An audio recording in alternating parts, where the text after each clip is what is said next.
Today I want to talk about something that I actually feel super vulnerable about and did not really want to talk about, but I meditate every single day for over an hour and I write in my journal. And today's message came loud and clear, no matter how vulnerable it is. And it's all about failure and how that stops us from actually getting outside of our comfort zone, outside of our limiting beliefs and thoughts and feelings, and into who we really can be, who we really want to be, and who our soul is calling us to be. So if it's not obvious, I am experiencing it. I think that in the past, I've experienced it more than I could even admit, especially with music and with singing and with songwriting, with building businesses. But I really have to see that I very much pulled through a lot of those fear factors and failure factors. What is it in your world that you know is stopping you because of the fear factor? For me, it's actually been posting, presenting the world this insanely deep passion and love to share my wisdom, my experiences, and my knowledge in a way that can uplift and inspire and tune others into their soul. That's been in me for so long, but I've hidden behind a lot of the failure factors that can actually happen, or even just the actual journey and steps that it takes. So I'm going to be transparent and say that I've been creating a lot of these posts, or a lot of posts, and just not posting it because of the failure factor, or maybe judgment factor, fear factor. It's probably a combination of all of that. But if you're seeing this post, I did it anyway. And what I want to encourage you to do is think of what it is that your soul is wanting of you, asking of you, and that the failure factor is stopping. And as I was walking on the beach today, the message came to me where this is a perfect design. We live in a world of polarity, and there is an opposite to everything that exists. And so joy and peace and love and harmony and freedom has this opposite. And I think we are conditioned growing up to feel the opposite, whether it's deliberate or on purpose, especially sometimes family members and communities and schools or whatever systems are in place, whether it's deliberate or not, that's a whole other topic, but it is something that happens to all of us. How can we overcome the fear factor?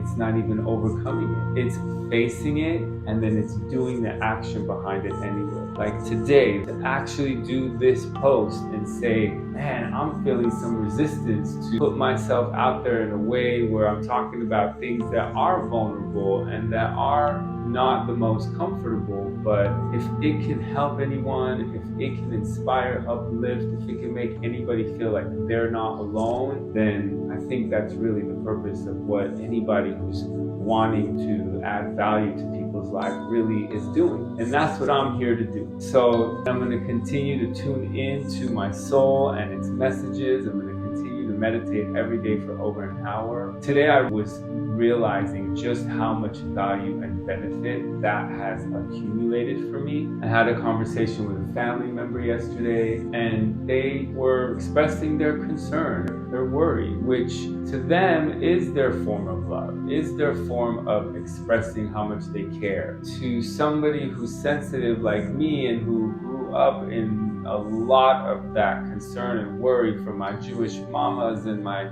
families, like that's just a big nature of how they love. It did affect me, but I realized in that moment how much less it affected me than in the past. And when I really think of why that happened, like how come internally I acknowledged it, I felt a little of the feelings of matching of the worry and concern and fear and all that, and then something bigger was even more dominant. And I truly believe that the accumulation of sitting in silence for over an hour every day and just tuning into my heart, tuning into my body, tuning into what it is that my soul, my source is communicating, has accumulated in a way where now I can step into something that before there was walls of fear, there was walls of resistance and of failure factors that were coming into my mind that I actually believed. And the truth is, they come up now, but it's less. I actually can see it from like a bigger perspective and go, okay, I can see that design of it's just trying to protect me, or it's just the patterns that I picked up and that I learned along the way that is in my body. And so I practice the tools of meditation, the tools of breathwork, of writing in my journal on a daily basis, and I face these failure factors every day, and I'm doing the action anyway. I'm investing in my soul's purpose and what I know is aligned with my heart. And though I don't know what the results will be, I do have the trust that this is the right path, that I am tuning into something that's more powerful than any fear and any action that I take from that fear. So it's really important to dissect the energy that's underneath the actions that we're taking, right? Is it lack? Is it concern? Is it worry? You could keep yourself protected from that place. And I think that historically we probably have, but we are awakening to a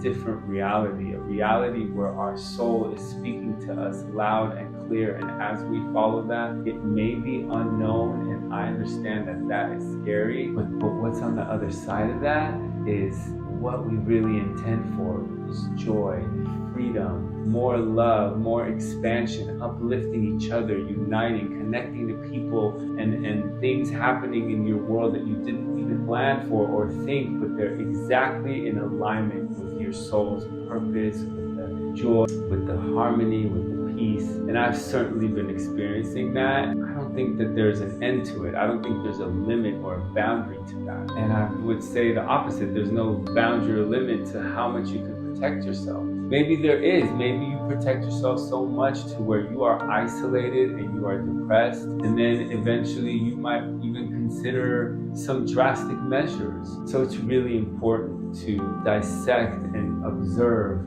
where your actions are coming from, and to allow the soul part of you to be dominant, and to know if there is a failure factor within that on the other side of it is the fulfillment, the joy, the creativity, the peace, the love, the harmony. And on the other side of continuing to protect yourself and protect your heart is isolation and loneliness and separation. That's not what we're here to do and to live. We're social beings. We are beings that want to uplift and provide inspiration and collaboration with each other. And that's what I'm here to do. And I hope something that I said today does inspire you to tune into your soul and to get on key in whatever area doesn't feel right. And then that area will flourish, and then it influences the other areas. So I love you, beautiful soul. I wish you a happy day, a good night, whenever you're listening to this. And hopefully I will see you next time.